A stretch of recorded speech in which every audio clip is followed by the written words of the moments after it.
साधारण लोकों ପାଇଁ पुणी एक खुशी खबर आनी मोदी सरकार। आपण माने मध्य एहार फायदा उठाई पारिबे। केंद्र सरकार एक नूतन प्रतियोगिता आयोजन करने को जाउछन्ती। जदि आपण प्रतियोगितार अंशग्रहण करी विजेता हुअन्ति तेबे आपण मध्य एही टंका पाई पारिबे। जातीय डैम सुरक्षा प्राधिकरण पई मोदी सरकार एक नूतन लोगो डिजाइन प्रतियोगिता करुछन्ति।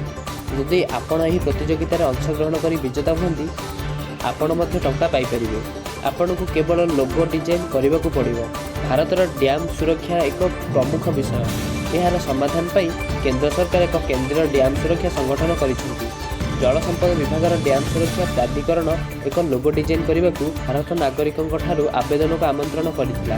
एही लोगो डिजाइन प्रतियोगिता उद्देश्य होउची जातीय बंध सुरक्षा प्राधिकरण विषय जनसाधारण को सचेतन कराइबा।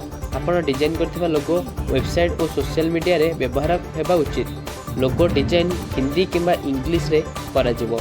यह आपण माने जेपीजे पीएनजी फॉर्मेट रे 1000 x 1000 पिक्सेल रे आकार रे हेबा उचित।